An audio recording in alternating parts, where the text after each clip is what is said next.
So a couple months ago, I was asked to give a presentation to game studio heads during GDC 2025 at an event hosted by Strategic Alternatives. It proved to be quite popular, and it resulted in a number of follow-up presentations. Now, many have asked for copies of the deck, but it lacked the context of the presentation. So I thought I would share this video so that the deck would be, well, it would make more sense. So a little about me. My name is David Gratton. I'm the co-founder and chairman of the Agentics Foundation, and just a little bit about that foundation. Agentics Foundation is a nonprofit organization committed to ensuring that Agentics AI is accessible to everyone. It's founded on the belief that this technology represents a fundamental shift in how society will operate. Our mission is to ensure these advanced AI tools and the education around them are available to everyone. In addition to that, I've worked as a product lead to two successful AI companies, and I've produced a couple of games. And for 17 years, I ran a software studio that worked extensively in the video game industry, providing game services for a number of popular online and AAA games. In today's talk, I'm going to be talking about agentic AI, and this is not generative AI, which might be more common or for most people. Agentic AI is different in that it has three core characteristics. The first is that the AI is objective oriented, meaning an agent can be given a goal or an objective to achieve. It will then break it down step by step and then maintain focus on that goal as it takes action. The second is it can make autonomous decisions. So an agent doesn't need to be told what to do step by step, but it can make its own decision about the best course of action to take to achieve the objective or goal. And finally, it's adaptable, which means that if the agent encounters unexpected issues or it makes a mistake, it is able to analyze the issue and reflect on its previous actions to course correct and adjust its approach to achieve the goal. So those are the things that make up an agentic AI. And this technology is following, like any transformative technology, agentic systems are progressing towards that classical innovation adoption curve from early adopters to mainstream market acceptance, where organizations at scale are adopting an agentic-first operating model, embedding autonomous agents into their core business functions. That's what agentic-first would be. I would say that companies are presently at this point here of early adoption. We're well past the proof of concept stage and prototype stage, and many organizations are now adopting agentics in their core business stack, and many young companies are taking an agentic first approach to the actual start of their entire business. Now, this is interesting because only 7 months ago, we were here right at the beginning of at the innovators stage. Although groups like the Agentics Foundation have been experimenting and working with Agentics for over a year now, it really only came to the fore in September of 2024. This is an amazingly fast, dramatic shift, right? So within the next 6 to 12 months, the software industry is likely to see widespread adoption of agentic systems, not just in code development, but embedded into the day-to-day business operations. And game studios, I would class in that space as well. The pace of adoption is incredibly fast by any historical standard for technology adoption. And it borders on my opinion, it's mind-blowingly fast. It's surprising me all the time. And software is just the beginning. Other industries will follow suit, rapidly integrating agentic workflows into their core business functions as benefits become really obvious. And this was sort of backed up right before I gave the presentation on the 14th by the CEO of Anthropic, where he said, I think we will be there in 3 to 6 months where AI is writing 90% of the code. And then in 12 months, we may be in a world where AI is writing essentially all of the code. With that level of adoption, I think within 2 years, we're going to see agentics adopted at meaningful levels in the majority of businesses. All right. If you haven't adopted an agentic first approach in 2 years, I think your business will actually be facing some serious challenges. And some of those challenges will be existential. I should point out, like, again, this is for all businesses, not just software studios or game studios. Now, I know that many people who have experimented with agentic development are saying this. In fact, this is very common in my DMs. It can't code anything meaningful. I tried. I call bullshit. In fact, literally a few hours before I gave the presentation at GDC, this came across my LinkedIn, where someone, hey, I tried vibe coding and it didn't vibe. Vibe coding is a term that people are using for agentic development now. I mean, I don't really like it, but let's not get into that. Anyways, and of course, the comments are full of like vibe coding is great for MVPs, but I think it's generally overrated right now. I think you're right. You should avoid it forever. And this individual here, right? So vibe coding doesn't work if you're building a serious business app. I helped OpenAI and Anthropic build their models. I mean, that sounds pretty authoritative. Now, it disagrees that the CEO of both those companies fundamentally disagree with this individual, but this gives you a sentiment, and I'm aware of that sentiment, and many people share it with me frequently. But in addressing that, I first want to establish a fact that we probably all agree. If you've been in software development for 2 months, let alone 17 years, if you've just been in it momentarily, you know this to be true. Humans are inconsistent in reviews, test, process, and coding standard adherence. Okay? That's a fact. And we all know this to be true. We are inconsistent at it. I'm not going to say there's not great people at it, but even the great people are inconsistent. That's not the case with AI. So you get more consistent and accurate code with AI. You get less bugs because of that.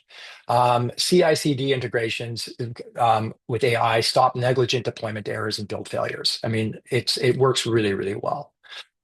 You're doing soak tests with AI. Automated writing of unit tests that humans overlook due to time constraints is not an issue. So test-driven development is on 100% of your code with AI. AI agents outperform humans in catching subtle bugs, right, and security vulnerabilities and compliance issues during pull request reviews. Way better than human beings. Okay. Now, many people are probably saying, well, that's not building stuff, David. It can't code anything meaningful. I still call bullshit. So I'm going to give you this is my experience, and this is that I've witnessed and I participated in, right? So we're working with Ditto AI. 95% of our code was generated by AI agents. It was during this time that I could see a single developer with a team of AI agents developing a full stack project in 2 weeks that would typically have taken a team of 6 3 months to complete just a year ago. That's a fact. I've seen it repeated time and time again in the work that I've been doing. And that's a statement I stand by 100%. Now, for those that are arguing against that, I'm going to say if you're not in it, you just don't get it. So if you've experimented with Lovable or tried stuff on the side and said, "Hey, I want to build something," and it didn't work and it turned into shit, I'm going to be telling you you're not doing it right. And I'm going to give you some how we do it to try to get you onto that path so that you can get into it and see the power of agentic development. So the first thing is if you're not if your IDE is not writing most or all of your code, you're just simply doing it wrong. Okay. If you're cutting and pasting between LLMs, you're just doing it wrong. So I'm going to give you what we do, right? So within VS Code, we install root code. It's an open source package that you can download and install. And that's our agent, right? And we use the LLM that we choose to use is Claude. Predominantly, we use them all. We use many of them, but predominantly in the coding side, we're using 3.5 and 3.7. Now, once you have that set up, you need to prepare your documentation for this. And it's a 3-step process. Well, okay, so it's a fourth. Well, first, there's a step 0, I guess, right? You need to establish a clear vision for your game's end state, right?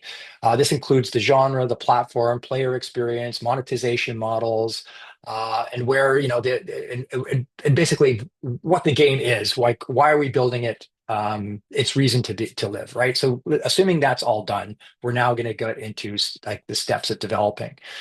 The first step is to engage a large reasoning model. And we don't use this for coding, but we do use it at this stage for exploration so that we can develop a product plan and an ADR. Okay. This includes it's a back and forth dialogue with the reasoning model, right?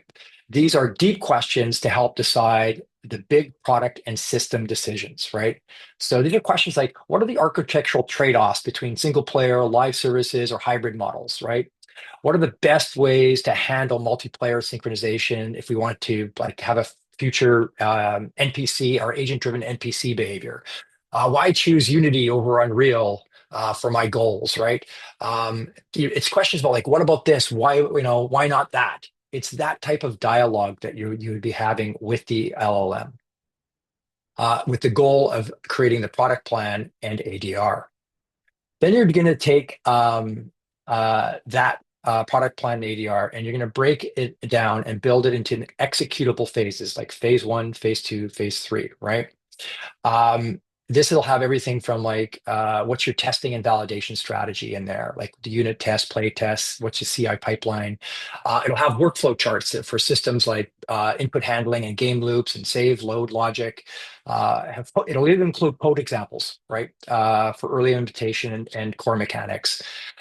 So it'll have the milestones that track development from the vertical slice to the full prototype. This is the document that becomes sort of the playbook for both you and your agents, and your agents will refer to it and update it over time as it progresses. Then in step three is taking that playbook and getting it down into a very granular setup for agentic execution. This is where you prep your environment to be agent ready. To being and it's ultra specific, right? So this is, it'll have things like create the project repo with README files and licensing and so forth. Define the scripting environment, create standard directories, stub key files, install linters, formatters, and validation tools. It has all that detail. The goal here is to make it trivially actionable for an agent to begin building, editing, and debugging with context baked into the structure. Now, those documents sound like a lot, and they are, and they're incredibly detailed.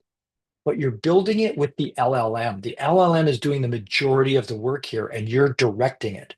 So the level of documentation just to start is way better, way more detailed than you would have done with humans alone. Now, it's important to note it is a lot of work, and this is where you will spend the majority of your time. The more diligent you are in steps 1 to 3, the better the results are going to be. So then once we get into that, it's quite a simple task. It is enter the first task and let it code. And then go for a coffee. You'll get a feel if the task is something that you might want to monitor. And when you do, you'll enter into ask mode for a self-analysis. Hey, why are you doing X, Y, Z? Now, during the process, it generally fixes itself. And you will see, like when it's going through tests, all the failed tests that it has, and then you'll see it iterate, and eventually all of those get passed. It's quite amazing to watch and see and experience. Um, Now, before you go jump and get that coffee, the first thing I think you need to realize, and hopefully it came through in that sort of step three, is that you really actually need to think of your project as microservices. AI agents excel when the context is small and clearly defined. When it's large, it will not perform well. So you'll need to limit the domain of concern for your agent. Okay, so think of like agents like character skin agents or micropayment agents or animation agents, right? Think of your project in that form. So now that you have that, all right, let's go build GTA 6. Okay, so game engines are contextually big, they're monolithic in size, right? Those are presently too big. They're not microservices, right? So build me Grand Theft Auto 6 is just not going to happen yet. All right. I'm not going to say it's outside the world of possibility, but it's not something that's going to happen yet. First, because they're monolithic beasts, but also they're not structured for agentic AI yet. But you're starting to see that change, and I think you're going to see some major changes in these tools or new ones coming out.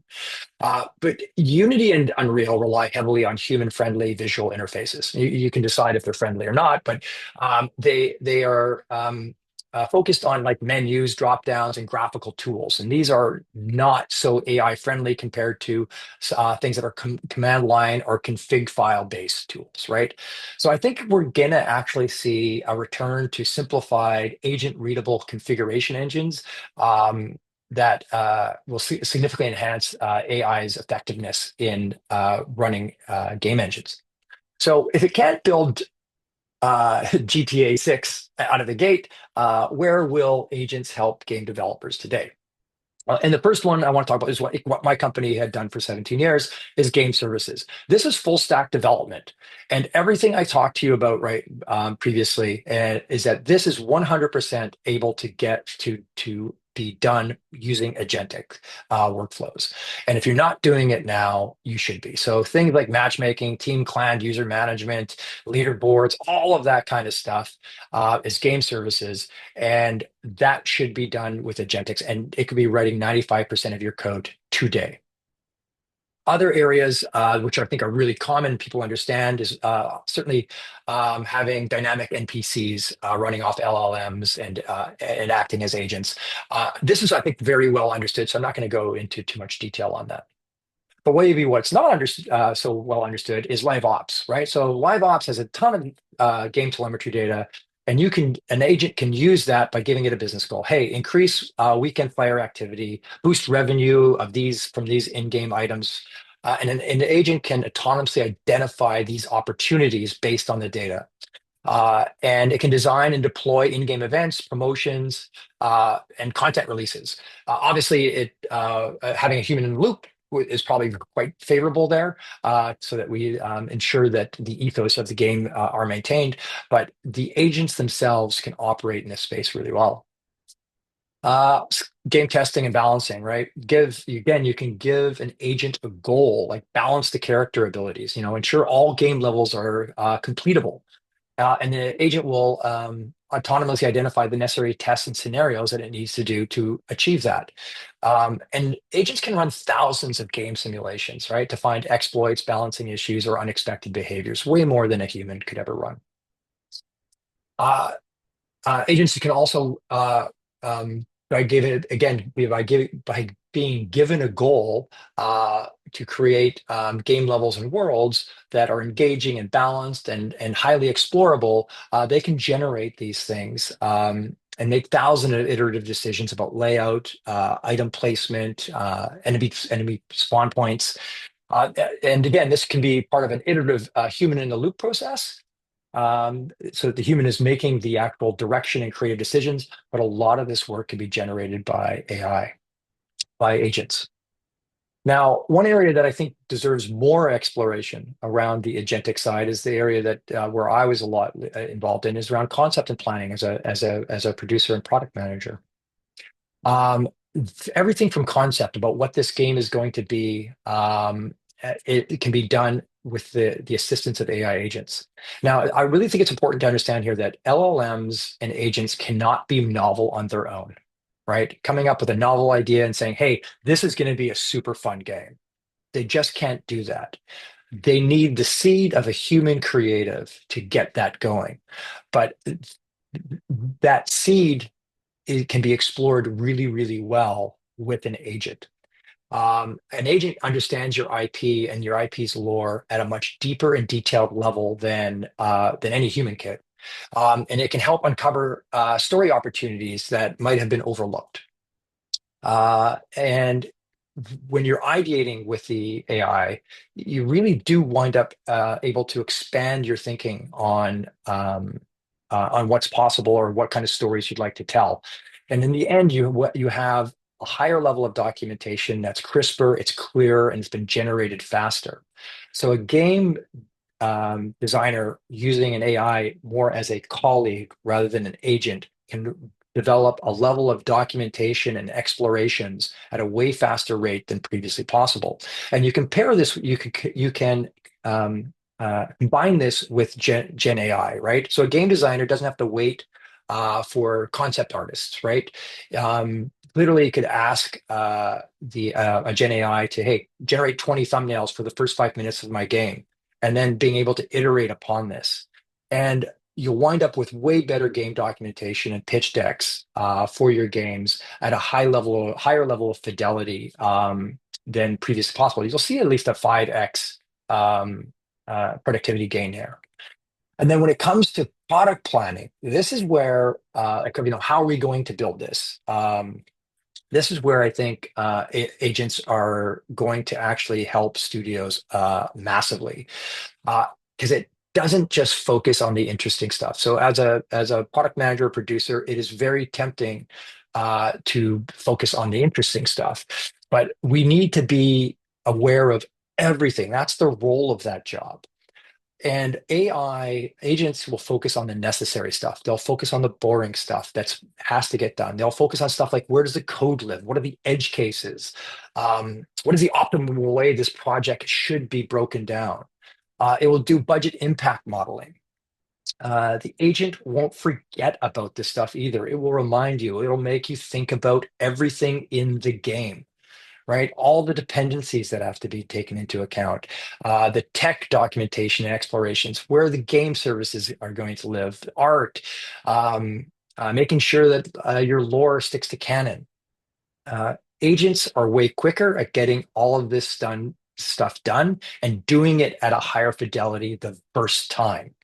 This results in higher accuracy, it's more thorough, and it provides a more predictable plan for your operations. It'll be able to identify risks better and provide mitigation plans. And when things change, be able to illustrate what the impact of those changes are very quickly.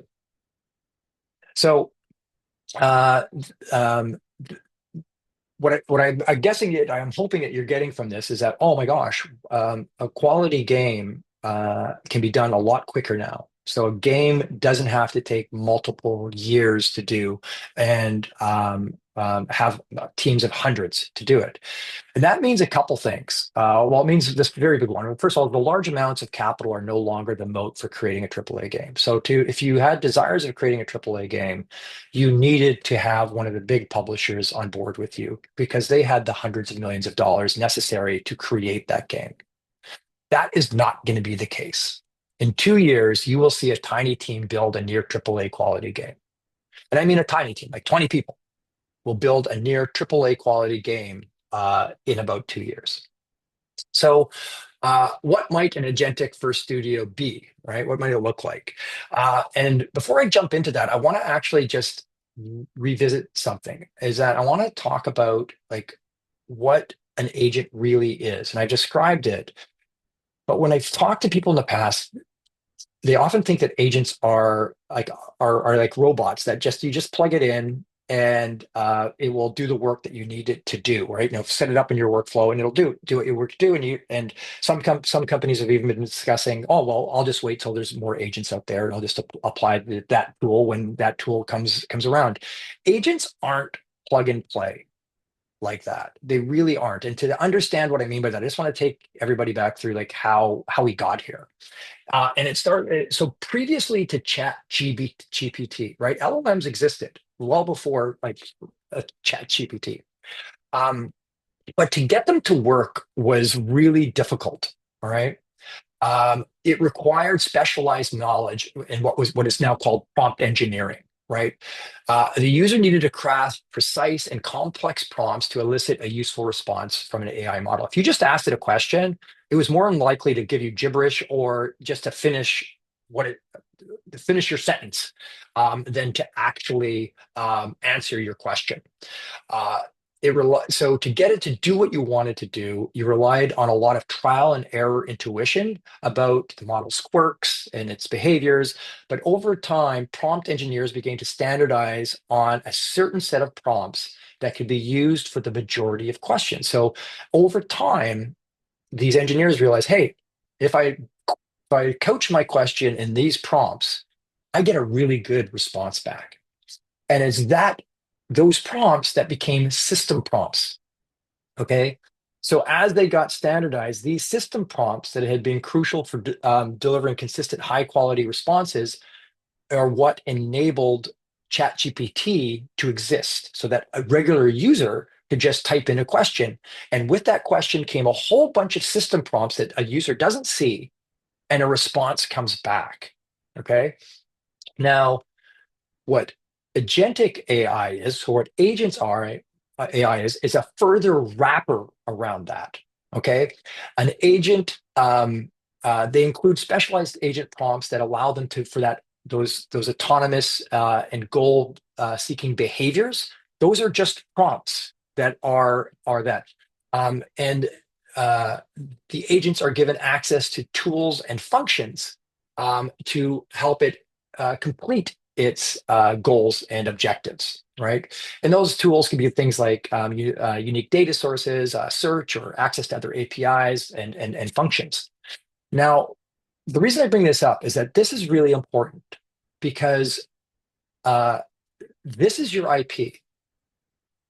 The agents are specific to your taste, to what your studio brand is, how you work, how you think, how you code. All of those standards and the way you work is your brand, is who you are. And that is what an agent represents or reflects. And so you just can't take an agent that's working on Gears of War with the Coalition here in Vancouver and ship it over to Nintendo to work on Zelda. It just won't work on any aspect of the game or operations. Agents are specific to your company. So the first thing about a new studio would be, or any new company is being agentic first, is there's this new position that's going to be there. And it's a brand taste programmer or something along those lines. I mean, it's an agentic programmer or a prompt engineer, but it's bigger than that. Like it is really, this is a new profession that, and I don't know what the name is going to be. Taste programmer, brand programmer. It's someone's going to come up with something very clever there, but that there is this new position that's going to take place. But in the game studio, like the core leads stay the same, right? You have the game designer, art director, and tech lead, and then you have a bunch of agents within the swim lanes of each of those categories.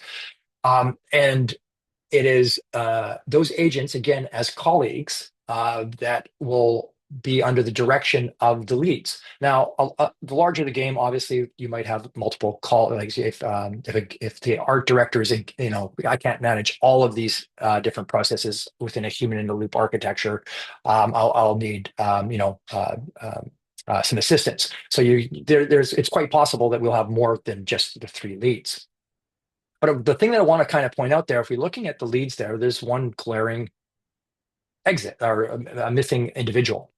And that's the producer. And so this is, or product manager, something really dear to my heart because this is a role that I've had for many years. I don't see the producer role in this in a studio the way it has been previously. I think that role is being split by the tech lead and orchestrator agents and MCP servers.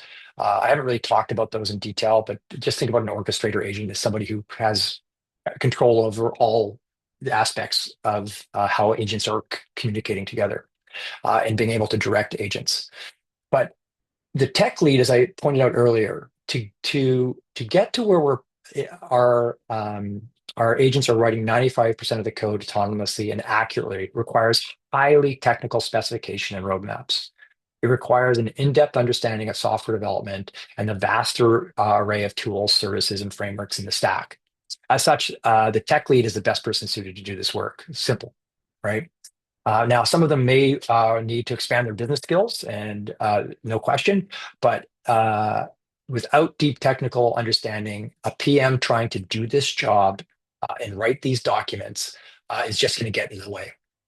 Orchestrator agents and servers are much more also preferable method for querying the status of a project. So when we look at a producer's role of like keeping stakeholders informed and keeping information flow across the teams, an agent can provide the exact context to any query that's been asked to it. So a CEO asking a question about the status of a game or a CFO asking a status will get the information in the context and in the way that they need to hear it so that they can do their jobs, including any number of team leads or other individuals within the team.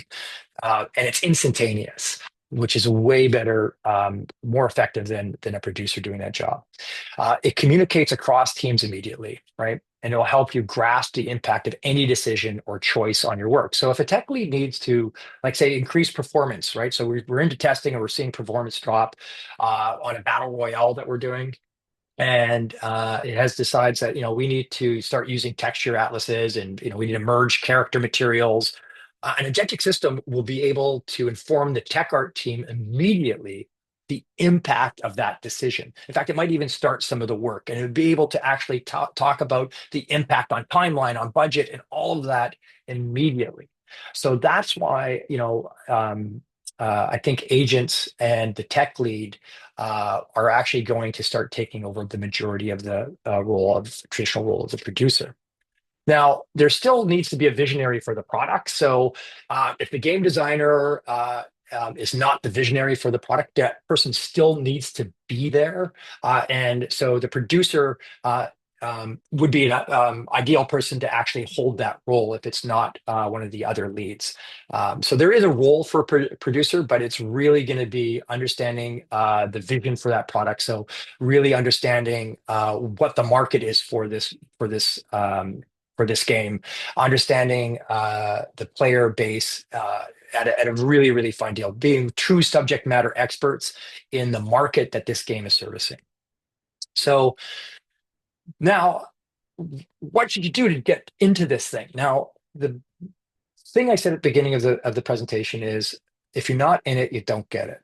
And the fastest way I think any team is going to understand what Agentics can do for your studio is to just get into it. And this is what I would suggest is that put a team of three together, right? Put that three leads together with the goal of completing a complete game in 3 months. You time box it to 3 months and you say, this is what you need to do. It's not the quality of the game is not really important here in my mind. What is going to happen is you are going to understand the impact that agentic AI has on every aspect of game development.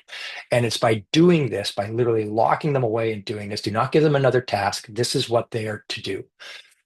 You will up your understanding of this space faster than any other method that I can think of. So hopefully that inspires you to do some things. But I also want to, for my fellow studios out there, as somebody who ran an outsourcing studio, I do want to just have a cautionary note there, is that our businesses, and it took me a long time to understand this, but to be an outsourcing studio, you're in the business of labor arbitrage. That is what it is. We have, all of us have our unique little taste on our quality, time, and budget, and how we want to move those things when we're like trying to position ourselves against the competition. But at the end of the day, it is just labor arbitrage. And in an agentic world, there is no place for labor arbitrage. So if this is your business model, I would really encourage you to do the thing you probably got into games for in the first place, is now start putting that team together, learning how to make a game, and become a true game studio, because I don't think there's a long lasting space for this business model in the future. Thank you.